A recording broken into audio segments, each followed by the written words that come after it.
Chegamos a mais uma edição do The Game Awards, com a noite de ontem premiando o Astrobot como grande vencedor do tão almejado prêmio. E sempre que chega a hora de premiar o melhor jogo do ano, a internet relembra da grande polêmica de 2018, quando numa batalha concorrida o God of War levou a principal categoria, ganhando do aclamado Red Dead Redemption 2. Nessa época e até os dias de hoje, essa vitória foi bem controversa, dando espaço a vários artigos de portais de notícias conceituados, como a BBC, por exemplo, questionando o motivo de o jogo da Sony ter sido eleito o melhor jogo daquele ano, quando na verdade o concorrente de faroeste parecia bem mais atrativo. Mais tarde, até mesmo uma das pessoas que trabalharam no desenvolvimento do God of War veio a público dizer que reconhecia que o Red Dead 2 também merecia ter levado o prêmio. Mas como que mesmo diante de tantas polêmicas, o God of War ainda conseguiu levar vantagem sobre o Red Dead e se consagrar o jogo do ano de 2018? O que será que está acontecendo com o TGA? Que a cada ano é palco de uma nova polêmica, com a bola da vez sendo o Astrobot, que boletou o tão almejado prêmio desbancando o grande favorito Black Myth Wukong. Fica comigo até o final desse vídeo que eu vou te mostrar o que motivou essa escolha dos votantes do prêmio e como que a cada edição o The Game Awards mostra que talvez ele não seja a melhor escolha quando o assunto é videogame. Mas antes disso eu quero te apresentar o Shop Mano, o novo patrocinador do canal do OEG. Fundado em 2022, o Shop Mano é um site com as melhores marcas e produtos de cuidados pessoais dedicado exclusivamente ao homem. E nesse mês de dezembro eles estão com uma promoção super especial voltada a te ajudar em uma das missões mais árduas de todo o ano, o Natal e Amigo Secreto. Pois, convenhamos, escolher um presente pode ser uma tarefa bem difícil. Por isso eles criaram o cupom AMIGO10, que te concede um desconto especial e frete grátis nas compras acima de R$160. A minha dica é que tu vá na parte de kits do site, onde existe uma vasta seleção de produtos de cuidado, incluindo esses que acompanham essa necessaire. Seja para presentear o teu pai, irmão, namorado ou esposo no amigo secreto da família, ou até mesmo aquele colega de trabalho ou escola, o Shop Mano é o melhor lugar para tu garantir os teus presentes de final de ano. Só não esquece, claro, de usar o cupom AMIGO10 para ganhar aquele desconto. Então, sem mais delongas, bora pro vídeo.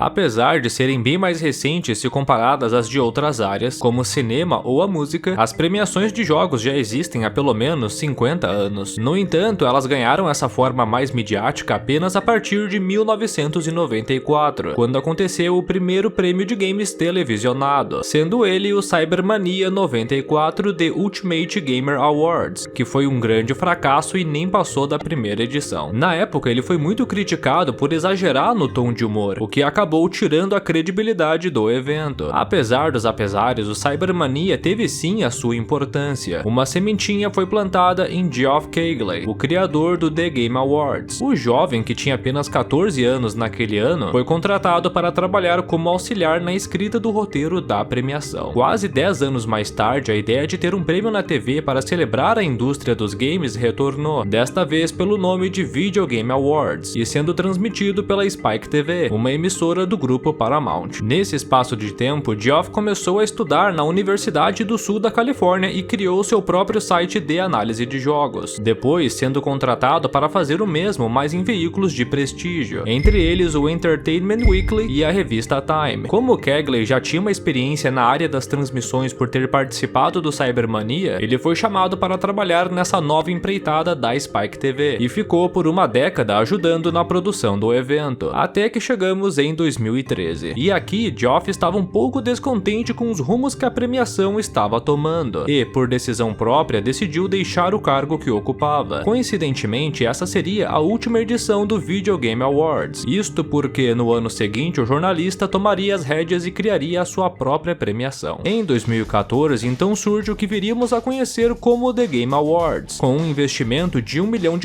que Geoff tirou do próprio bolso e a ajuda de alguns patrocinadores. Muitos ficaram receosos em embarcar nessa aventura, e na sua primeira edição o prêmio teve apenas o apoio de empresas de jogos, como Sony, Microsoft e Valve, que usaram o espaço para divulgar os seus projetos. Por conta do orçamento pequeno, Keighley não conseguiu levar a premiação para a televisão, tendo que se limitar à transmissão apenas na internet. A primeira edição contou com uma audiência de 2 milhões de pessoas. Entre os vencedores do primeiro The Game Awards estavam o GTA V, que levou a melhor contra The Last of Us e Tomb Raider como melhor remasterização pela sua versão para Xbox One e PlayStation 4. A Nintendo já ganhou como melhor desenvolvedora do ano, e o The Witcher 3 foi premiado como o jogo mais aguardado, enquanto Dragon Age Inquisition se tornou o primeiro vencedor do prêmio Jogo do Ano. Naquele ano, ao total, foram 22 categorias diferentes, mas hoje, em 2024, esse número já subiu para 32. Dessas mais de 30 categorias, 2 jogos conseguiram o feito de serem indicados em 8 delas na edição de 2018, os tornando líderes de indicações naquele ano, e é claro que eu tô falando do God of War e do Red Dead Redemption 2. Os dois foram os mais citados entre os 95 veículos de comunicação que são votantes do The Game Award. Entre estes 95, 8 deles são veículos brasileiros, sendo eles o Combo Infinito, o Flow Games, o Game Arena, o Jovem Nerd, o Tech Tudo, o Terra Game On, a Voxel e a Foice de São Paulo. O único critério de elegibilidade para um jogo poder concorrer ao prêmio é que ele tenha sido lançado para o público até novembro daquele ano, requisito que ambos cumpriram. Em 2018, as categorias em que o Red Dead esteve concorrendo foram Melhor Design, Melhor Narrativa, Melhor Direção de Arte, Melhor Trilha Sonora, Melhor Design de Áudio, Melhor Atuação por Roger Clark como Arthur Morgan, Melhor Jogo de Ação / Aventura e, por último, a tão almejada Jogo do Ano. As expectativas para que o game de Velho Oeste levasse o Jogo do Ano eram grandes. Ele, que foi o jogo mais vendido nos Estados Unidos naquele ano, apareceu em várias listas como uma das grandes apostas para vencer a categoria. No entanto, o desfecho dessa história a gente já sabe.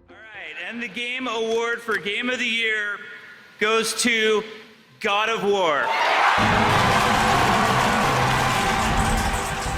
Infelizmente, o Red Dead não foi o ganhador desse título. Mas por que o Western não levou o prêmio? Será que os fãs de God of War foram mais fervorosos e votaram mais no jogo favorito deles? Bom, não necessariamente. Pra gente entender a derrota do jogo da Rockstar, a gente primeiro tem que entender como que é o método de votação do prêmio. Ele acontece de forma mista, com 90% de peso para os votos do júri. Nesse júri estão incluídos aqueles mais de 90 veículos de comunicação que eu citei, e apenas 10% do peso é para o voto do público, que eles dão no site da premiação, ou seja, é uma quantidade inexpressiva. O argumento que o The Game Awards dá para terem escolhido esse modelo é para evitar uma tentativa de manipulação na votação, e também para que aqueles jogos lançados exclusivamente numa plataforma não tenham uma desvantagem comparado aos de multiplataforma por não atingirem um público tão diverso. Mesmo assim, a votação popular ainda é utilizada como critério de desempate. Sabendo que aqui, assim como no Brasil, o seu voto não faz tanta diferença assim, vamos então descobrir quais que são os critérios que os votantes do júri levam em conta para eleger um jogo como o jogo do ano. A popularidade do jogo certamente é relevante nessa disputa, assim como a forma que ele foi recebido pela crítica, se foi com boas avaliações ou não. Mas com certeza um dos principais critérios é o impacto que ele tem, de que forma ele se distingue dos outros títulos e de que forma ele afeta o rumo da indústria dos jogos. Bom, até aqui, se a gente for ver, tanto God of War quanto o Red Dead 2 atendem aos critérios, mas então o que teria feito o nosso amado jogo perder alguns pontos entre os jurados? Um dos fatores mencionados que pode ter influenciado a decisão final é que o progresso do jogo da Rockstar é um pouco mais lento se comparado ao seu concorrente. Uma prova disso é que apenas o prólogo do segundo Red Dead leva uma média de 2 a 3 horas para ser concluído. Enquanto isso, o jogo da Sony acaba conseguindo manter um ritmo um pouco mais consistente. Bom, e isso não é para menos. A nova geração de jogadores, moldada por jogos frenéticos e recompensas instantâneas, desenvolveu uma mentalidade imediatista e ansiosa, totalmente incapaz de apreciar experiências mais lentas e contemplativas. O Red Dead 2 desafia esta tendência ao oferecer uma narrativa mais rica e um ritmo mais calmo, como um verdadeiro livro interativo. Porém, para muitos acostumados a estímulos mais rápidos, a sua imersão profunda pode parecer desinteressante, e isso certamente influenciou grande parte da imprensa durante a votação de 2018. Outro ponto levantado é que, se levarmos em conta, tanto Red Dead 2 quanto God of War faziam parte de franquias já conhecidas, e o que pode ter sido levado em conta pelo júri é a comparação destes títulos com os seus antecessores, de que forma eles evoluíram e a relação com os seus respectivos jogos originais. É inegável que os dois trouxeram evoluções impressionantes, seja de gráfico, jogabilidade ou narrativa, além do fator saudosismo saudosismo e sonismo, o God of War pode ter acabado chamando um pouco mais atenção, pois foi a primeira vez que a saga explorou com profundidade o personagem Kratos, o levando para a mitologia nórdica e introduzindo seu filho. Agora que você já sabe o que pode ter beneficiado God of War na disputa pelo jogo do ano, se a gente coloca esses pontos na balança com tudo que o Red Dead 2 foi capaz de oferecer, eles parecem até irrisórios. Para começar, na diferença de produção de um para o outro. A gente percebe o esforço que foi colocado no jogo da Rockstar, porque enquanto demorou 8 anos para ser finalizado, e que poderiam ter durado até mais se não fossem os prazos, como eu menciono nesse vídeo que tá aparecendo aí na tela, o seu concorrente não demorou nem mesmo 5 anos para ser finalizado, sendo que desses 5, apenas 3 foram dedicados para a criação do conceito, e apenas os últimos 2 foram quando se colocou de fato a mão na massa para realmente tornar o jogo real. E esse cuidado no tempo de desenvolvimento acaba se refletindo no produto final, com um tanto de detalhes que a gente vê no jogo protagonizado pelo Arthur Morgan, ou até os detalhes que nós não vemos, já que muitos deles demoraram anos para descobrirmos, como o fato dos olhos do Arthur refletirem a paisagem que ele está vendo, ou que ele chora caso seu querido cavalo morra no freerun. Isto acaba indo de encontro com a narrativa única do jogo. Enquanto God of War se apoia num personagem já conhecido da saga, o segundo Red Dead até traz elementos já vistos no seu antecessor, mas agora protagonizado por um personagem totalmente novo, mas que mesmo assim rapidamente o público consegue se identificar com ele. Fora essas questões, o mapa aberto cheio de elementos e as dezenas de NPCs que possuem rotinas próprias acabam deixando a gameplay muito mais imersiva. Isto sem falar nas centenas de easter eggs e mistérios que até hoje não foram 100% explorados. Já no concorrente da Sony, nós temos que insistir em duelar quase sempre com os mesmos tipos de inimigos, enquanto no Red Dead cada missão tem a sua peculiaridade, quase sempre inovando a dinâmica como o jogador enfrenta os seus desafios. Você pode ter terminado a campanha do jogo umas 2 ou 3 vezes, mas eu tenho certeza de que você não conhece tudo sobre elas. Tá duvidando? Então assiste este vídeo e me conta nos comentários. Não é à toa que o brasileiro Rafael Grassetti, que trabalhou como diretor de arte em God of War, admitiu em entrevista que reconhece que o jogo de Velho Oeste também merecia ganhar o jogo do ano de 2018. Durante a sua participação no Flow Games, ele disse, abre aspas, eu não achava que a gente iria ganhar. Tem ano que o prêmio tá muito fácil, tem ano que é difícil, que você sabe que o Zelda vai levar tudo, por exemplo. O Red Dead, a mesma coisa. Acho que a gente se surpreendeu. Eu joguei Red Dead Redemption 2, mas não joguei muito. Eu acho que o Red Dead também deveria ter ganhado, mas acho que é de momento. Seria justo ter ganhado também, fecha aspas. Essa declaração é muito forte, principalmente vindo de uma pessoa que trabalhou no desenvolvimento do jogo. Isto evidencia que a premiação não é consenso nem entre os profissionais da indústria, então imagina entre o público. Mas antes de eu começar a te contar sobre as polêmicas do The Game Awards, pois sim, elas não começaram e nem terminaram em 2018, eu queria te lembrar que a Friga Games é a melhor loja para tu garantir os teus jogos de PlayStation e Xbox. Nesse final de ano eles estão com uma mega promoção de Natal com The Witcher 3 edição completa custando apenas R$ 29,90, enquanto o Sekiro sai pela bagatela de R$ 59,90. O novo Call of Duty Black Ops 6 também não ficou para trás, saindo por apenas R$ 229,90 na Friga, enquanto tá custando extorsivos R$ 339 na PlayStation e Xbox Store. Eu tenho certeza de que o jogo que tu tá procurando tá lá na Friga Games pelo melhor preço. Só não esquece de usar o cupom canal do EG para garantir aquele descontinho especial e de colocar a entrega premium no teu carrinho, porque ela te dá uma chance de concorrer ao sorteio de uma caneca do canal do EG que ocorre semanalmente. O último ganhador foi o Guilherme de Jesus, então quem sabe tu não é o próximo sortudo. Também não dá pra gente colocar todas nossas expectativas em um único prêmio, pois o The Game Awards não é a única premiação do mundo dos videogames. Ela é apenas a mais relevante, mas nós também temos outras, como o Game Developers Choice Awards, o BAFTA Games Awards ou o New York Game. E mesmo quando falamos do The Game Awards, a lista de controvérsias é gigantesca. A começar que hoje menos de 20% do tempo da premiação é reservado para a divulgação dos vencedores das categorias. O prêmio virou um circo midiático e mais da metade dele é destinado para anúncios de lançamentos ou trailer de jogos, basicamente o que vemos em qualquer outro evento de games hoje em dia. Mas voltando a falar dos prêmios, tem um fato bem irônico sobre isso, porque vocês lembram que antes do The Game Awards surgir, o criador dele trabalhava em outra premiação chamado Spike Video Game Awards? Pois é, na edição de 2010 desse evento aconteceu a situação inversa de 2018. O God of War 3 acabou perdendo para o primeiro primeiro Red Dead Redemption, e muitos não engoliram a derrota, argumentando que o título que trazia a conclusão para a trilogia do deus Kratos merecia o prêmio porque trazia, abre aspas, uma evolução gráfica impressionante, fecha aspas. E as controvérsias sobre as vitórias não pararam por aí. A primeira edição do The Game Awards por si só já foi bem polêmica, por eles terem entregue o prêmio de melhor jogo de tiro, uma categoria que nem existe mais, para o Far Cry 4. O game que concorria contra Titanfall, um jogo super inovador, o Destiny, que trazia mecânicas de tiros com poderes, e o revolucionário Wolfenstein The New Order, foi visto como não merecedor do título porque as pessoas enxergavam o quarto jogo da franquia Far Cry apenas como uma versão mais polida do seu antecessor, sem muitas mudanças que justificassem a vitória. E convenhamos, anos se passaram e a franquia perdura assim até os dias de hoje. Em 2016, uma nova confusão surgiu quando Overwatch foi eleito o jogo do ano numa disputa fervorosa contra Uncharted 4. Muitos tiveram dificuldade de entender como que um jogo multiplayer levou o melhor contra o game que trazia a tão aguardada conclusão da franquia do aventureiro Nathan Drake. Agora, voltando a falar do The Game Awards de 2018, o gosto amargo não foi só para os fãs do Red Dead 2. Na verdade, o nosso amado jogo até que foi lembrado, sendo premiado em 4 das 8 categorias em que estava concorrendo, boletando os prêmios de melhor narrativa, melhor trilha sonora, melhor design de áudio e melhor atuação de Roger Clark como Arthur Morgan. O mesmo não aconteceu com Marvel's Spider-Man, que levou uma surra histórica. Das 7 categorias em que foi indicado, ele não ganhou nenhuma, saindo de mãos abanando. E se você pensa que as polêmicas envolvendo a premiação ficaram lá no passado, você tá muito enganado. No ano passado mesmo, Hogwarts Legacy, um dos maiores sucessos de venda, público e crítica de 2023, foi totalmente ignorado pelo prêmio, não sendo nem indicado em nenhuma categoria. Assim como Final Fantasy XVI, que foi esnobado da categoria principal de jogo do ano, ao preferirem indicar o remake do quarto Resident Evil, que apesar de ser um jogo fantástico, é uma releitura do jogo original de 2004. Ainda teve uma confusão envolvendo a categoria de melhor jogo indie, que foi criada com o objetivo de reconhecer games com um orçamento menor e lançado por desenvolvedoras de pequeno porte. Mas entre a lista de indicados estava Dave the Diver, que pertencia a nada mais e nada menos do que a Nexon, uma das maiores empresas de distribuição de jogos da Coreia do Sul, com uma receita acima de 1,8 bilhão de dólares. Agora mesmo, em 2024, nós tivemos uma nova polêmica envolvendo o ganhador do prêmio de jogo do ano, com o Astro Bot boletando o tão almejado prêmio em cima de jogos colossais como Black Myth: Wukong, Final Fantasy VII e Elden Ring: The Shadow of the Erde Tree. A internet reagiu de maneira super negativa, questionando a legitimidade do TGA, que há anos vem dando palco para esse tipo de polêmica e controvérsia. Tu acha que o Astro Bot foi merecedor do prêmio de jogo do ano de 2024 ou pensa que outro jogo merecia ter levado esse título? Sempre que eu paro pra pensar que a gente vive num mundo onde o Astro Bot tem o prêmio de jogo do ano, mas o Red Dead 2 não, fica difícil chegar à conclusão de que não tem algo de muito errado com o TGA. Mas agora eu quero saber a tua opinião, deixa ela aí nos comentários e bora debater.